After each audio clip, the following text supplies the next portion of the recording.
That in about a second. All right, let's get started.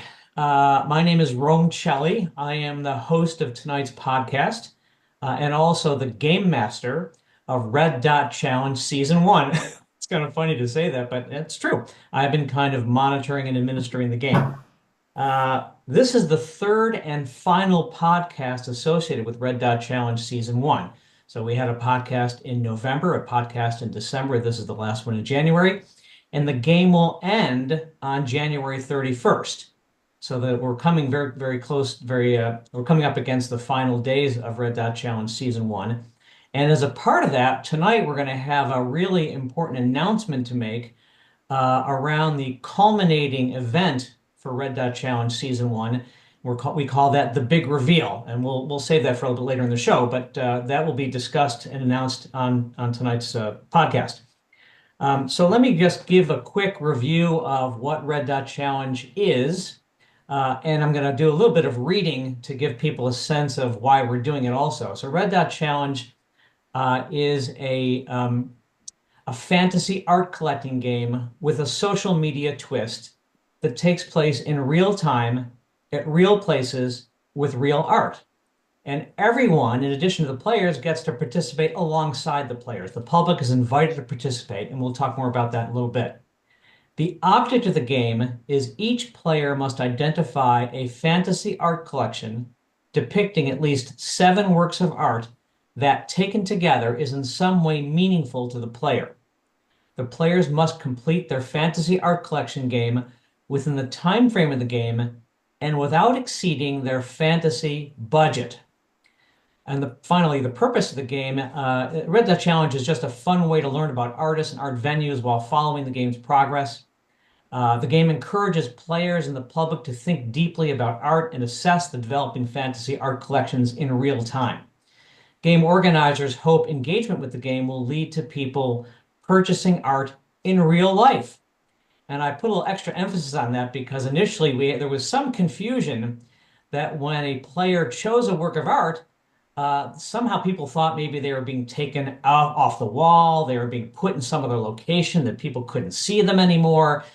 But a Red Dot Challenge is a fantasy art collecting game. People are spending a fantasy budget. They're not actually spending real money, at least not on the game. Although some of the players have purchased art for their personal collections while they were playing the game. I certainly have done that. I've done it a number of times during the season. But the artists should be reassured that the work, if it's available for sale, anybody can purchase it during the course of the game. It's not being removed. It will not ever be removed as a part of the game. So that's just a point of clarification. I think I talked about we're going to do an announcement for the big reveal. We'll get to that in a little bit. Tonight we're just going to have some fun talking about the game and about the regional art scene, and we'll get into that too in a little bit. The featured guests tonight, we have several. I'm just going to mention them by name, and then we'll come back, give them a chance to talk in more detail in a few minutes. We have Blue Seas, from Rochester Contemporary Arts Center, who is executive director and curator at that organization. We have Bill and Linda White from the Village Gallery in Caledonia, and they are the owners of that gallery, and although that is a kind of a community center also. And then we have Catherine Bevier, and I always want to say Bevier because of RIT's Bevier Gallery, but it's Bevier. I've got that right, don't I? Xavier. Bevier. Okay, thank you. And she is the director of the Mill Art Center and Gallery in Honeoye Falls. We have 3 Red Dot Challenge players on the podcast with us tonight. We have Luda Begley, not to be confused with another player, Sue Beggy, and we have Mike Miller also on the call with us tonight as well. So we've got a bunch of people with us, and we're all going to talk together. So this should be kind of fun. You can find Red Dot Challenge information on a website. This is really the comprehensive location. And I'm going to give you the URL. And I didn't realize this when I came up with the URL and the name for the game. The name of the game is Red Dot Challenge. And the URL is red, D-O-T, spelled out, not dot period. So it's red.challenge.org. So some people initially typed in the URL as red period challenge period org. That's not it. It's reddotchallenge.org. You can also find us on Instagram at red.challenge. On Facebook, we chose to nest this game inside of the Rochester Art Collectors page. So on Facebook, if you look up Rochester Art Collectors, you'll find the Red Dot Challenge information on that page. And by the way, when you go to the website, you will see a summary of all the rules and the purposes and lots of information, particularly on the website. It's comprehensive. Um, Red Dot Challenge Season 1 is really two games that happen simultaneously. There is a game being played by 12 players who have each has a fantasy art budget, and they're each collecting work separately. So there are 12 fantasy art collections and 12 players. And there are three budget levels in the game. So four of the players are collecting at the $1,000 level. Four of the players are collecting at the $5,000 level, and the final four players are collecting at the $10,000 level. And the goal of this was to do two things. One is to give people a sense of what's available in these different ranges, but also to give people the opportunity to compare how people collect across the same budget range. So when you're looking at the 12 collections, you can look at the four that are collecting at the $1,000 level and make some comparisons. And then you can also look at the $10,000 level or the $5,000 level. So that's the notion of this. Those players are playing the game from the point of view of conducting the sequence of going to a venue, for example, taking a picture of work of art, and then posting it to social media, which is how we show the collections. But the public is invited to play simultaneously and in parallel to the players. And there are three challenges associated with the game for the public to play. In the first instance, when a work of art is posted, a photo of a work of art is posted to social media, the public will have an opportunity to identify the artist. So by seeing the picture of the work, looking at it closely to see if there's a name on the work, for example, or following the players, they can find out which player is collecting that particular work, and then they can try to name the artist, and that would be one way they would be challenged to do that. They can also look more closely at the collection as a whole and the players on social media to see if they can match each player with their collection. And I should point out that the players are known. We publish the names of the players, pictures of the players, little bios about the players, but we don't disclose to the public which player is collecting which grouping of art. So if you follow the game, you can figure that out, then you can name them, and we've got a little form you can fill out. And if you're successful at finding at least one, matching at least one artist or one player with their collection, then you'll be entitled to a prize, which we'll give out at the big reveal, which we'll talk about in a minute. The third challenge is an anonymous challenge. We're simply going to ask the public to give some notions around what they're seeing in the collections, how they respond to the collections, what they think about the collections. And they're going to do that anonymously. And we're going to try to share that data with the public at the big reveal, which again, we'll talk about in a few minutes. So that's the nature of how the game works. That's also what we're asking the public to do or challenging the public to do. And now I'm going to open it up to the players for just a minute to just chime in to say, what have you been up to recently and how are you experiencing the game and who wants to start?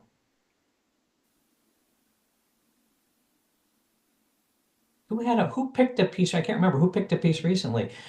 We had now remember we don't I want to identify the players in this context, right? Because that's still a secret. That'll be revealed at the big reveal. But Luda, what has your experience been when you've been out looking?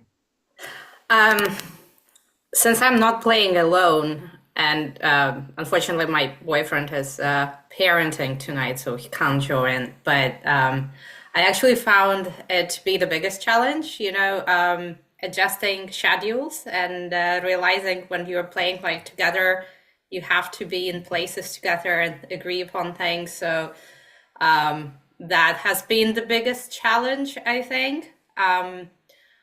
It was less of a challenge agreeing on pieces, Mhm. though.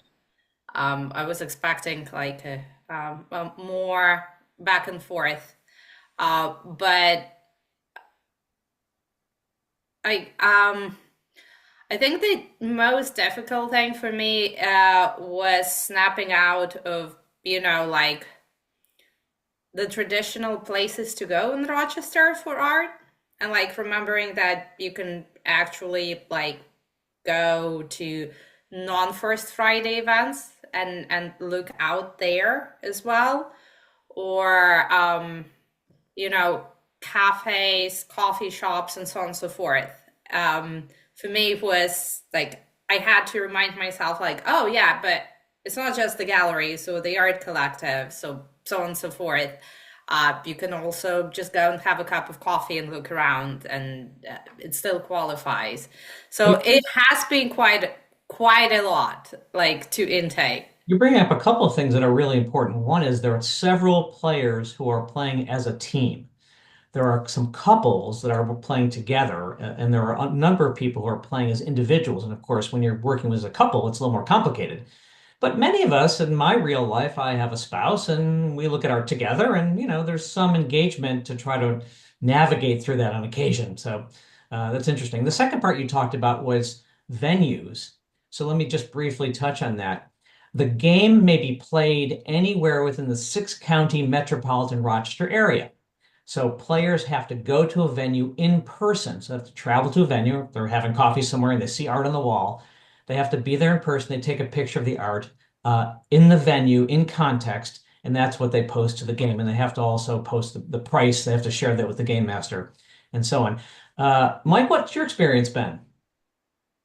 Um, well, one of the reasons I was very happy to do the game is to really try to go to more venues that have been um, as many venues as possible. But unfortunately, I don't think I've done what I wanted to do. I've gone to maybe 5 or 6 venues. There are some outside of Rochester that, for one reason or the other, I'm busy doing other things, so I just haven't had a chance to do that. But one experience that I have is on a couple of occasions I get to meet the artists. And so talking to the artists have been very useful for me, even though I don't tell them, what I'm picking or something. But so that's been one experience that I like. And a couple of new venues that I didn't know. In fact, one of them in Pittsford that I spent probably a good hour talking to one of the co-owners that was there. That was really a very good experience. So And Mike, was that an opening or they just happened to be there that day? they happened to be there that day. It wasn't an opening, and I was actually in the Pittsford area. Actually, I was in Pittsford Plaza. I decided, well, that's a good time to stop by, and I did. And it was a very good experience for me to talk to them. Actually, funny enough, I've seen their name, and because I don't know if you know, there is that group online. I belong to that online group for my website, Yes. um, and I've seen their name there, but I never met them. And then Ah. I realized when I told we had a good conversation about that part of it. So yeah, Well, both it's you and Luda mentioned that you wanted to seek out new venues, and although you may not have gotten to as many as you hoped to, at least you saw maybe one or two you might yeah. not have otherwise seen. So that's really great. So what's your experience been as you've been out playing? Well, I had to echo what Mike said that I thought I would get out a lot more. I feel like over the course of the last, I don't know, 15, 20 years, I look at art all the time. And it just seems like this particular time it's been a little bit more difficult to get out. But I did get to, because I've only been back in Rochester for about 3 years or so, um, I'm still getting to know some of the venues around here. I've been gone for 20 years. So I got to out to Main Street Arts, which I'd heard about and hadn't been to. And there was such a fabulous show with just some amazing, it was their small works show. And there was just some great work there. I got to collect a piece that I was introduced to a long time ago, and I actually sought out the venue, and I can't Ah. say it because it would totally give it away that what I collected. But and there's another piece that I saw in an artist studio, and I've been thinking about reaching out to that person as well because I think there's it's technically a venue that that there's a couple of works that have just stuck with me. And that happens a lot. I see something and then just for months or years even that piece just can stick with me. So for me, it's been kind of fun to fantasy collect those works that have stuck with me. So I know we don't want to give away any specifics, but you had a really interesting experience in a shop that I want to just talk through the circumstances of your decision. You identified a work of art for your fantasy collection. You chatted with the owner and what with the artist, excuse me, and the artist had an interesting response. So just describe in general what the response was. Um, there there was some yeah, some very open to what was going on, but there was a concern about posting the price of the piece. Um, you know, and I understand that because I came from a different art market where the pricing is very different in other areas than it is in Rochester. I think that there's a different price point that works maybe in this area that doesn't work in or that the prices from a larger art market can't be sustained in the Rochester area to a certain Right. extent. This artist was very supportive of the game, like the idea of the Yes. game, said, oh, fantastic, you can put on social media. I love that. But the concern was that this artist sells across the country and I think even internationally. And Mm-hmm. there was a concern that folks that have purchased work from this artist might become aware of the local price, which is different in this particular case. It's sort of a studio pricing versus a public retail pricing. And pricing is a complicated conversation with any artist at any time. So the way we adapted to that is that we did not disclose the price to the public. The price was fine from a standpoint of you disclosed it to me. I talked to the artist about it. We worked out an arrangement, and it was registered in your budget, but we did not associate the price that was for that particular work of art in a public setting. So we were able to adapt. So that was a really good experience. Well, let's go ahead and move along to our invited and featured guests. And we're going to start with Blue Seas from Rochester Contemporary. And I think Blue will probably tag on to the end of after you chat a little bit about what you're doing at Rocco. We'll tag on the announcement about the big reveal. So why don't you go ahead and tell us about Rochester Contemporary? What are you working on? What's up now? What's coming? Cool. Yeah, thanks everybody, and thanks Rome for always bringing people together in interesting and new ways. I watched this Red Dot Challenge project kind of gain some momentum during the pandemic and then kind of go on hold and then launch again. And I heard bits and pieces of it through its full life of development here. So it's really cool to, be on the sidelines and see it and cheerlead it. And then last year we hosted the reveal event that we're hosting again. So we'll talk about that more, I think, later on when you have it on the agenda. But really appreciate all the ways you bring people together, Rome. Really. Yeah, you do a terrific job, and you're such a great advocate for this art community. Um, so I guess I'll speak a little bit about what's happening at Rocco and try to tie back to the member show and to collecting and to purchasing of art. It's certainly a timely topic for us, considering that we have our members exhibition on right now. Um, so I'll try to, circle around and come back to collecting, purchasing, and how it interfaces with this game. I also have some questions that I want to ask about the game Oh, later on. cool. Okay. But first and foremost, those of you know and who are on the call know about our organization, but some other people listening may not. We were founded in 1977 as the Pyramid Arts Center, so we have a nice long history in the community in Rochester. We inhabited various different locations around the city and moved to our current location in 2000 slash got open in 2001.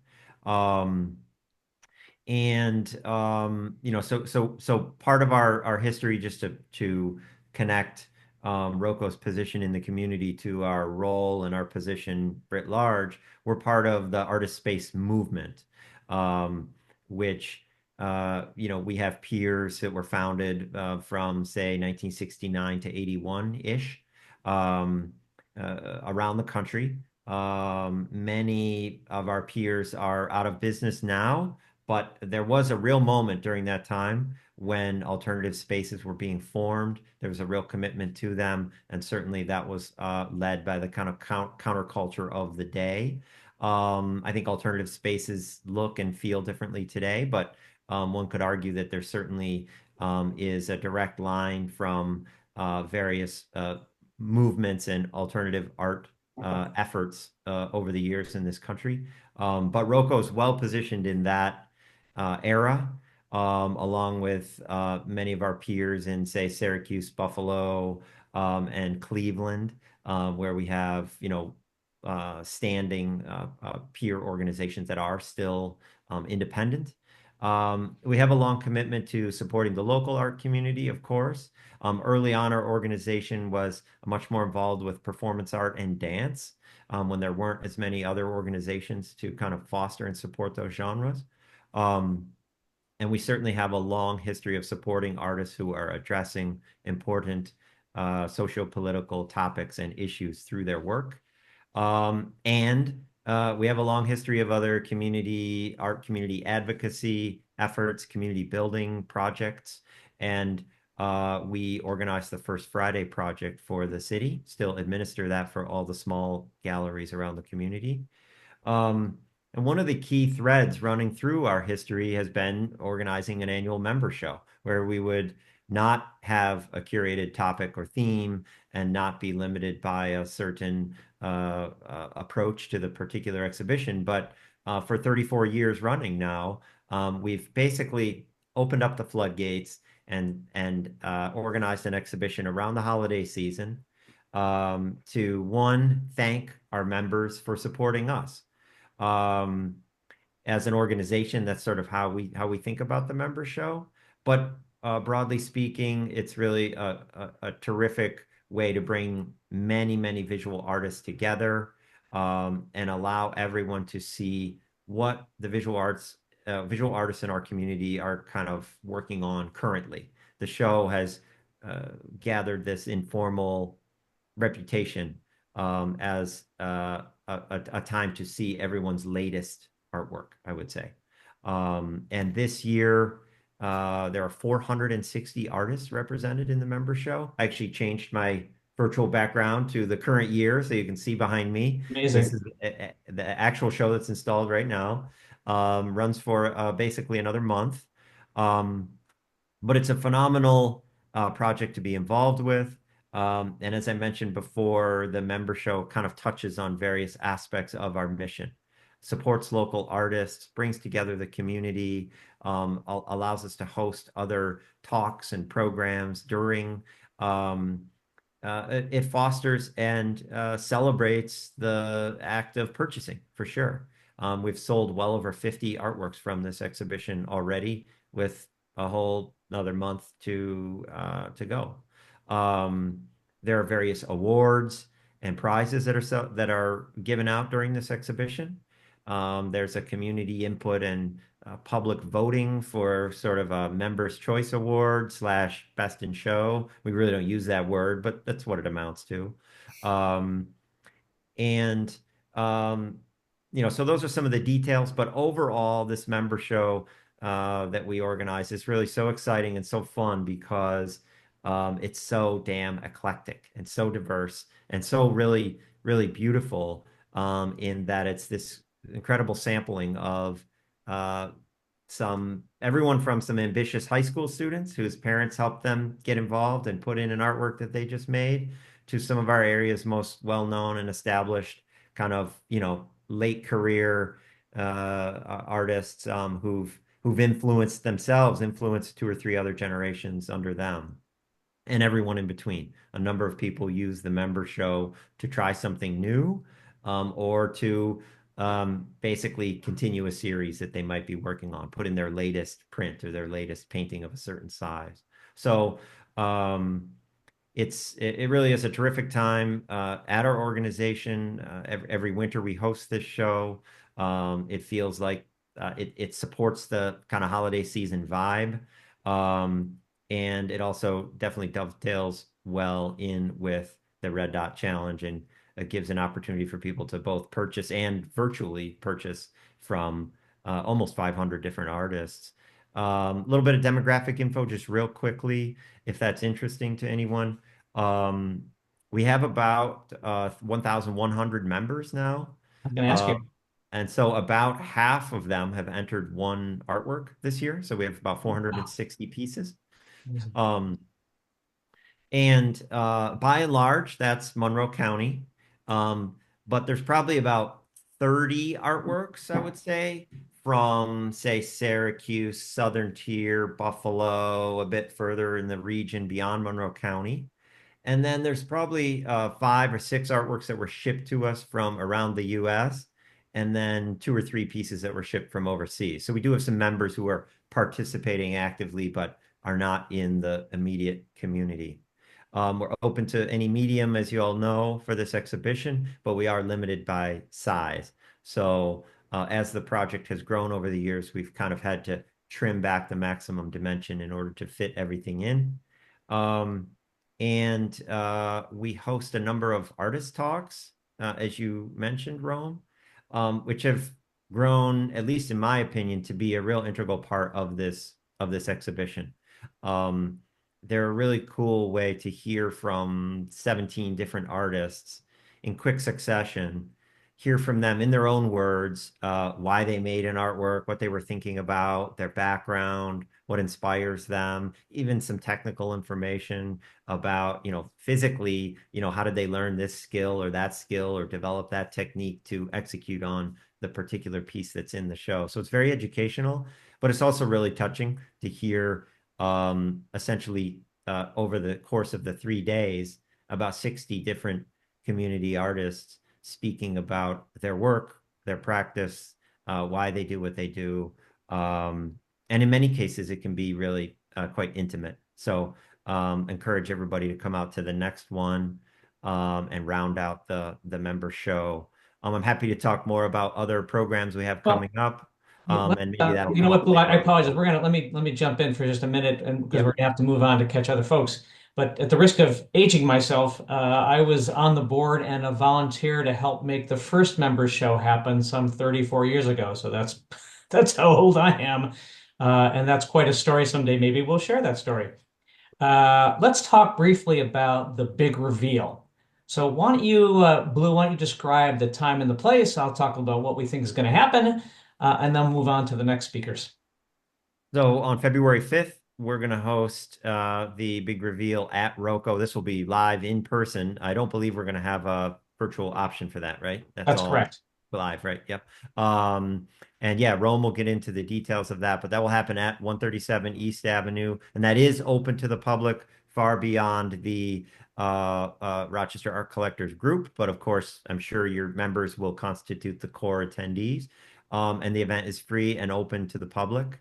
And there's more information on our website and on the Art Collectors website as well. Right. So it's the big reveal. What will we reveal? That's the question, right? We're going to reveal at this event who the collectors, which collectors have accumulated which fantasy art collections.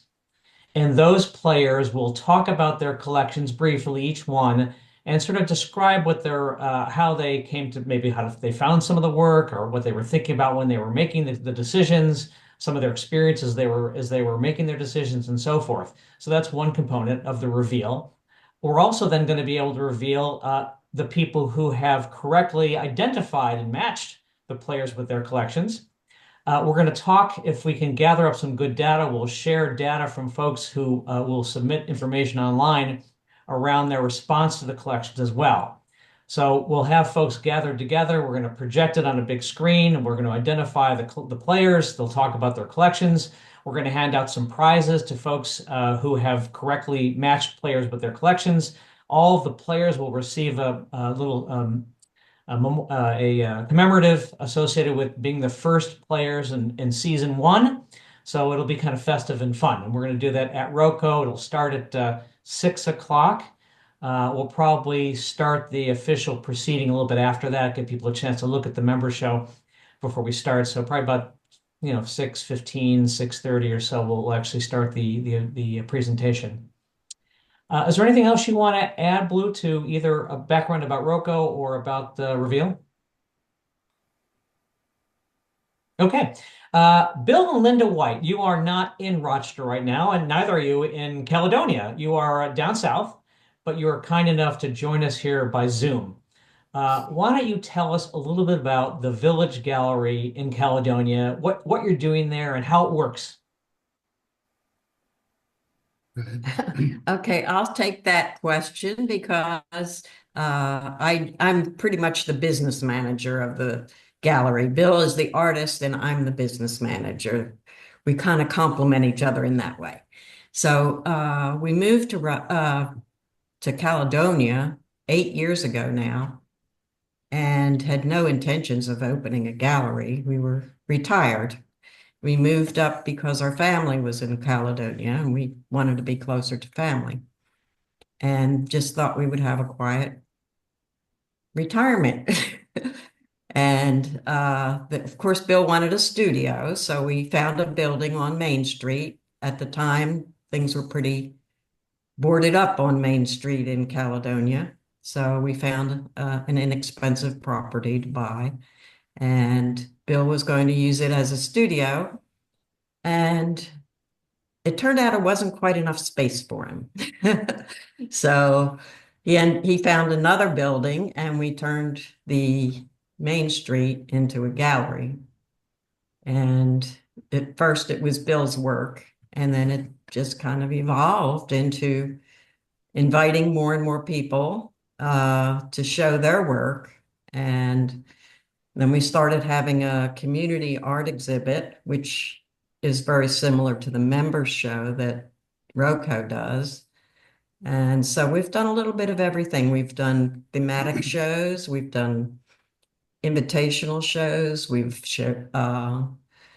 even was it October when you had your show with Stanley Lewis, who was a Guggenheim recipient, and we've had what we consider to be very serious artists in addition to the local community. However, it seems like the local work is what people really want to see. Well, it's a charming venue. I've been out many times, as you know. We've done programs. Rochester Art Collectors have done programs there, and I've purchased work from the gallery. So I certainly highly endorse your gallery. Bill, talk about your background a little bit and your role at the gallery. I was going to say that my role has been primarily the installer of the exhibitions. We have in the recently ended community show, which we've done each of the 8 years from November into mid-December. This past year, we had over 140 works that were submitted. That particular exhibit has been growing substantially, I think, as the reputation of the gallery in the region that we serve has grown quite well. And Bill, is that the show that you partner with the Genesee Country Village? That was a separate show that we had done where the Country Village Museum was interested in having plein air painters come and work on site, and we had an exhibition of those works, which then subsequently went on view at the Country Village Museum. But my background is a painter, educated in Philadelphia, taught for over 40 years at universities, most at Hollins University in Roanoke, Virginia, where I retired from full-time teaching in 2010. And we moved up here, but I've always been a painter and enjoy teaching a great deal. In fact, I've got a group here currently that I work with weekly where they're developing on their own. But I would say that the thing that has been most interesting with the gallery for me as an artist coming from 45 years in Virginia to a brand new part of the country was that the gallery has connected me with artists all across the region. And that's been, I think, something very beneficial to get to know who's doing things in the area and with our different kinds of exhibitions. We've had groups, the Rochester Art Club, the Plein Air Group. We're coming up with in the spring show of working with Wax group that Catherine's connected with as well, and but we've been able to do, I think, a wide-ranging the range of exhibitions that tap into, I think, a broad interest in the community, and I think that's been part of our success is to develop sort of a reputation, even though we were far from the center up in downtown Rochester. We're gonna actually come back to that, Bill, and I want to just briefly touch on you've got a couple things there. If I remember correctly, you are not a nonprofit, a sort of a 501c3 entity. You're a private organization, but you have a kind of nonprofit spirit. You've got a library present for people to use, and you offer different kinds of programs. Talk about that. Well, I was saying that the advantage that I think we've had in offering exhibitions is that we've encouraged people to come to talk about art, to the fact that both Lynn and I are eager to interact with visitors to the gallery who, in many cases, I think are not particularly the normal gallery going public. In fact, one of our first experiences when we were first opened was someone stuck their head in and said, gee, do I have to buy something if I come in? And what's your fee? Thinking that it was a museum or something. But we've had great experience, I think, in making it feel like a friendly place, welcoming to people from all over the region. And you offer classes, don't you? Do artists come there? Do you instruct? Do you just you provide a space? How does that work? Primarily, what I've been able to do in terms of teaching is I have an ongoing group that I work with that I inherited from the painter Kurt Moyer, a Rochester painter. And when COVID hit, he decided he couldn't keep doing his group at his studio, and they came and started working with me, and we've been together quite a few years now since COVID, and we've also exhibited together as a group called Atelier 3096. But for the most part, what I had started doing in the beginning, based on the library that you mentioned, an extensive art library, was I was giving presentations about individual artists, both contemporary and historic, in order to be able to not so much talk about biography or traditional art history, but really more about when we look at the work, what is it that we're experiencing? What is it that artists might have been significant in accomplishing? Someone like Velázquez as a Spanish painter, or Cezanne, or Helen Frankenthaler, and so on. And I haven't done that as much lately, but I think it's one of the things I'd like to get back to doing, which I think would be again a good connection. I agree. Your role in the community. You really created a wonderful community out in Caledonia, a creative community out in Caledonia. And Catherine, you do similar sorts of things, but you do it in a very robust way. You are an official nonprofit. You've been there for many years. There's an established community of artists, working artists in your part of the county. Talk a little bit about the programs you offer and some background about the Mill Center. So, okay, so basically, the Mill, I kind of think of the Mill Art Center and Gallery as two two things that work well together. We have a large educational program there, but we also have our our gallery where we exhibit. And we have a membership base that if you're a member, then you're automatically part of any of our members' shows. We have a couple, I would say 1 or 2 outside group exhibitions a year. But for the most part, the exhibitions are members. And then, but you don't have to be a member in order to take classes there. So we do have, like I was saying, we have a large offering of different kinds of workshops, all different kinds of, and the classes vary, sometimes they're, they could be like bookbinding to more traditional painting. We've had textile classes there. So we have a lot of different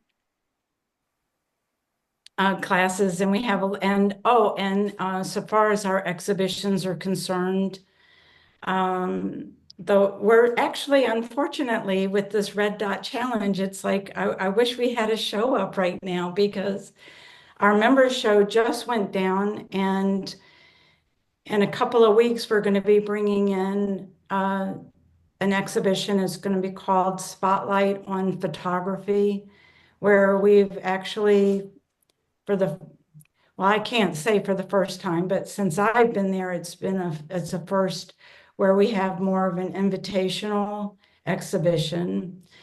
And so we have 11 photographers that are going to be exhibiting mid-February through the beginning of April. And then after that, we'll go into our regular schedule of members' exhibitions. Okay, will you talk? You have a rather unique program that was initiated by Bill Stevens that I think is called Quiet Chatter or something. Oh, right. Talk about that Yeah. a little bit because it's really quite remarkable. So basically, what that's all about is quarterly, we invite the members, and the members can invite their friends and whatnot. But basically, we get together, we have, it's like a prompt. And the prompt could be something like, you know, what is your art practice, or what is your, how do you go about getting, where does your inspiration come from? It's like just a very single, simple little prompt. And then everybody breaks apart into these small groups, maybe 4 or 5 people at the most at a table. And we have conversation where everybody actually listens and you're not, it's like you have quality conversation. And so quiet chatter is one thing that we do. Another thing that we do is our sketch crawls. Those are, quite fun. What's a sketch crawl? So, we'll meet, and so there are trails all along the creek, Honeoye Creek. And then there's, the bustling village of Honeoye Falls, where if you want to walk on this side. But basically, we just get together and we have our sketchbooks, or we have our camera, whatever it is, however it is, we want to spend the time together with other people. But typically we walk along the creek and we stop and we sketch, and then we walk a little bit more, sketch a little bit more. It's very casual, very fun. I've been to some of your, I don't really, as you know, I don't really love openings personally, but I've been to a couple of yours and they are generally very well attended. You get a great turnout for your openings. It's just a very strong community out there, and it really is. It's palpable when you're with those folks. They really are committed. They're artists who care about their work, and not that they care about them everywhere, of course, but this particular group of people really feels very connected to each other. I think so too. I think, we've worked very hard at building a community.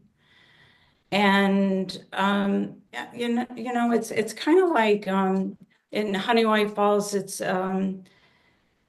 we're not that far away from Rochester.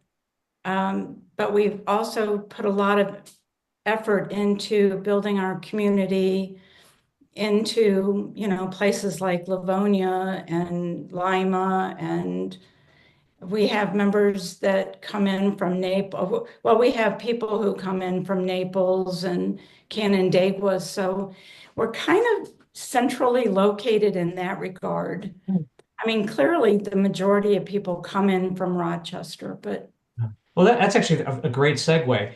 I invited you to be a featured guest, and Bill and Linda as well. And I actually reached out to Sarah Hart at the Hart Gallery 27 in Brockport for really to talk about this idea of exurban locations they're not city, they're not suburban, they're beyond the suburbs, but they're also not deeply rural. So all three of these venues are located in villages and they provide a real congregation point and a community space for people who live in those communities who are creative and want to be engaged with the community, but they don't want to live in the city, and they don't really vibe in a suburb either.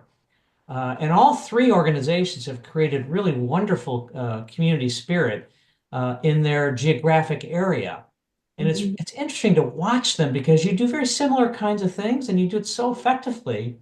It's really great to see that happen in these locations that are not traditional urban gallery locations. So let's go ahead and open up the conversation, and let's just see. Has anybody, Blue, have you been out to any of these three venues recently? I've been to all. I've been to Bill and Linda's. I've been to Rocco. I haven't been to the Hart Gallery though. But It's worth a visit. I was out there the other day. They actually have, pardon me, Blue, I apologize for stepping on you. They have a show up now that we're actually going to do a program around. The Rochester Art Collector is going to do a program around in March. They've mounted an exhibition highlighting the figure. Now, a lot of organizations do figure drawing. It's a very common thing for arts organizations to do. It's a very important thing to do. It's a central element to the craft of making art and the creativity of it. But it's not as common to have an exhibition that highlights the figure. So we're using that as a jumping off point for a program that we think will be interesting and provocative. Blue, I apologize for stepping on you before you were able to chime in. Oh, not at all. I have been to two out of three. Bill and Linda, I'm ashamed to say I've not been to your space. But having grown up in the country south of Rochester, I certainly love um, maybe it's always been there, but it feels to me like it's an increasing and a growing connection from within the art community, connection between Rochester and surrounding areas and art communities that are maybe not, I wouldn't use the word exurban, but maybe they're just transient, Mm. audiences are very familiar and very comfortable going to rural areas and coming into Rochester. So I love more of this sort of regional approach to our art community. Mm. Have any of the players, I know you probably didn't get out there during the game. It's been a pretty short period during the game, but have you ever ventured out either to Honeoye Falls, to Mill Center, or out to Brockport? Have you been out to the Tower Gallery at SUNY Brockport or the Hart Gallery? Anybody ventured out there? Not yet. No, not yet. Luda, I thought you went out to the Tower. No, No? no, I haven't been. Mike, have you ever ventured out there? That's one of the things I wanted to do, but yeah, time is and the winter is not good for me. That's true. Well, as I said, I go out to the Mill Center. I see almost every show there. And Bill and Linda, just remind me, I know you're not open year round. About how many shows do you mount in the course of a season? At this point, we're doing two monthly shows in the spring, nothing in the summer, and then two shows in the fall, followed by our community show, which runs 6 weeks. So Got it. we're not open during the winter and the 2 months of the summer. Gotcha. I was going to say one other thing about the notion of the locations for the gallery is that uh, uh, the fact that we are in an area that is outside of the village itself, surrounded by farms, we are kind of in that way you've described, the sort of uh, beyond the suburban as well, not urban. But I think the fact that we provide a venue that people feel is welcoming, has a variety of exhibitions, characteristics of the work, I would say, is quite varied, as you've mentioned before, between artists who are new to exhibitions of their work, as well as people who are very serious professionals. Uh, but I think the fact that we have had the relative success with both the exhibitions and the sales of work from the gallery, I think has helped to draw more artists and more people of interest to the gallery. And one of the interesting little asides in the recent show, we had a young couple come in, look around, and they said, "Oh, we just bought a house and we've moved to this region, and we need art for the walls." And they ended up buying three pieces from the exhibition that they had agreed on, husband and wife, that they thought, "Wow, these will be just perfect for the house." That's wonderful. What a great story. So it's been a very interesting experience, I think, working with the gallery and the community.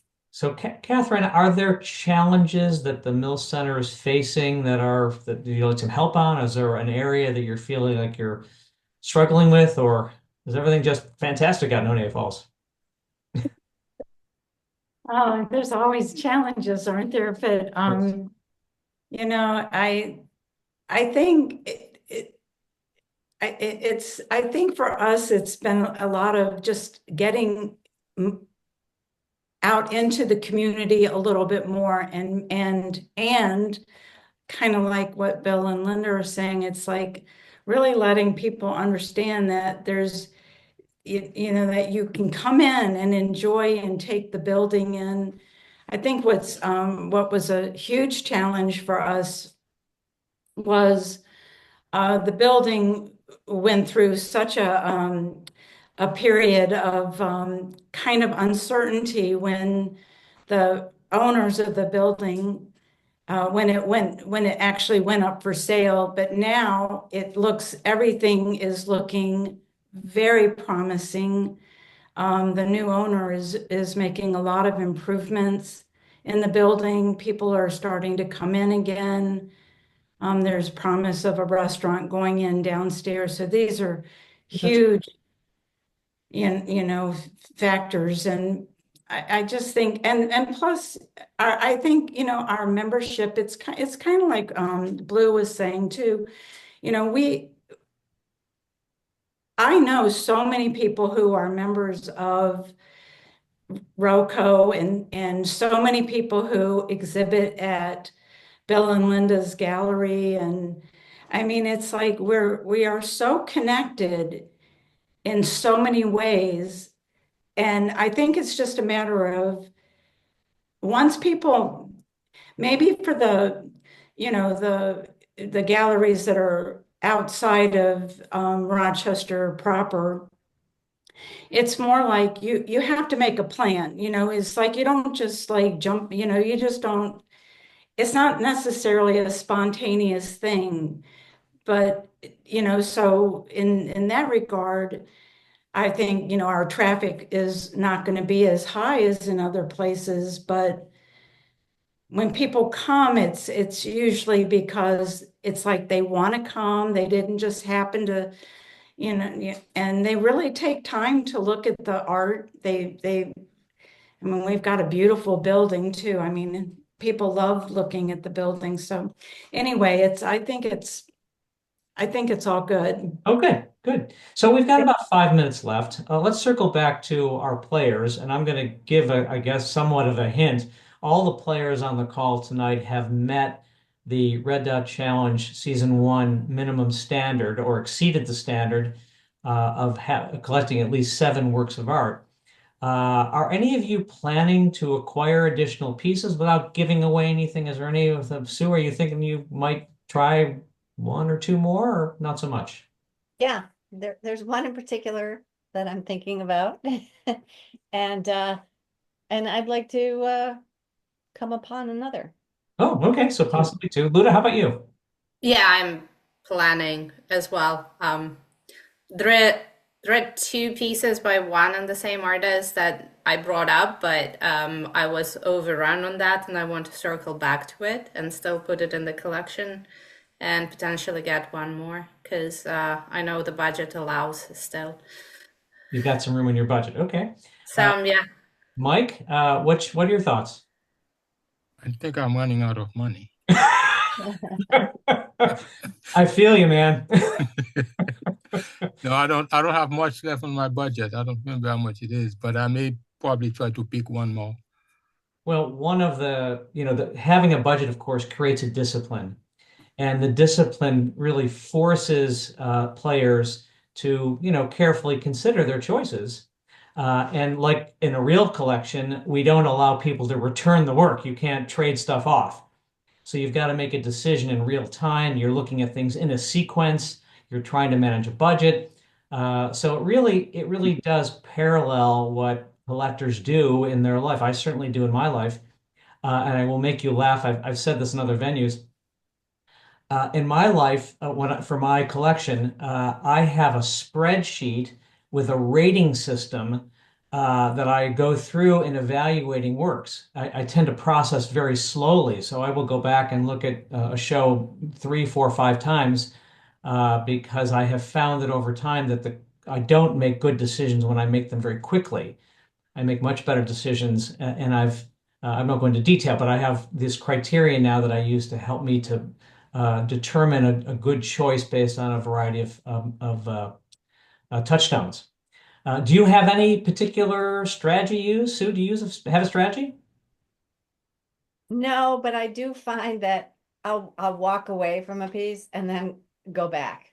But it's usually more immediate. No, it's very intuitive. Which it is for many people. Yeah. Luda, how about you?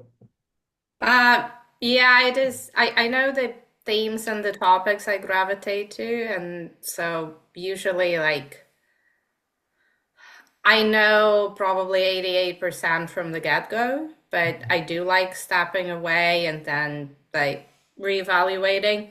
I actually wanted to bring up another challenge that I faced in the whole like collection game. There is one temptation because we have a small and tight community, and being an artist that's playing, there is a very huge, like for me, for example, there's this intention like, oh, okay, I'm going into an exhibition and all of my friends are on the walls. I'll just go and buy my friends. And then it's like, no, like this is not the point of the game. And it's just like, go with the flow and with the topic and like pretend you don't even see the names. And it's just, yeah, I don't know if anyone else had that particular difficulty, but sometimes I was just catching myself like doing that. Mike, did you have a strategy? Did you feel the same thing that Luda felt? Like there was some pressure to identify works that maybe are associated with people you know, or maybe you love them anyway. But what was your approach? No, I didn't have any strategy, but I can tell you it's just like if I see a piece, I like it. I don't know, and that's it. it's a feeling that, and I don't know what it is. Sometimes it's the composition, sometimes it's the color, but as soon as I see a piece, Mm. that's why I go to one venue and there may be one artist. Actually, I like most of their stuff, and I may pick two from the same artist. Yeah, it's a, it's just like when I'm taking picture or something, I look at what I want, eh, and it just happened like that. So, yeah. Well, this has been an absolutely wonderful conversation. We're just at an hour now, and you've been all very indulgent, and I appreciate it. And in particular, let me take a moment to thank Blue and Rochester Contemporary for being a collaborator and partner in this in the big reveal and helping to support the game and all that you do for the community. So we greatly appreciate it. And you know, I love the Village Gallery in Caledonia. I love Mill Center, and I love Hart Gallery out in Brockport as well. So thank you all for coming to participate in the conversation. I hope to see you soon. Mike, do you have something you were? Yes, I have a something that you may not have thought of. Is there a way you can provide some statistics about, for example, the venue, venue is more represented? Yes, I am going In to provide all the Okay, stats. I'm kind of a numbers nerd. If you go to the website, you know, I don't know, it will probably drive you crazy, but I have all kinds of calculations and statistics and percentages. It's a nerd fest on the website. So if you go there week by week, I've been tracking all the activity. Yeah, Blue. Along those lines, I'm curious. I believe there were a couple instances of this last year, but I may be misremembering. I'm curious of virtual or fantasy sales that then translated into actual sales. Yes, I can tell you that players have told me that they have a number of them have purchased works that they've also chosen for their fantasy collection, and they have purchased works that did not end up in their fantasy collection for whatever reason, budgetary or whatever, that just Sure. didn't match up. These are many of the folks who are playing are active collectors. They may also be artists, but they're collecting as well.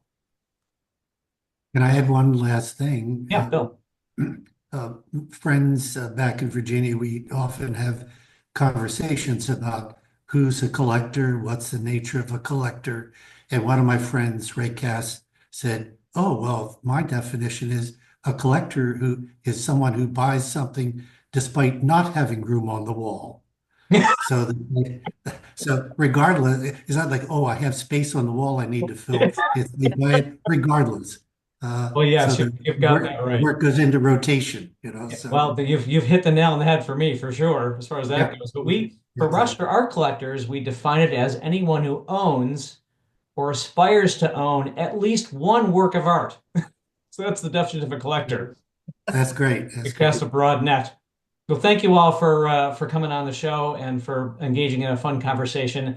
I'm sure I'll see you all very soon and hopefully at the big reveal. Have a great night.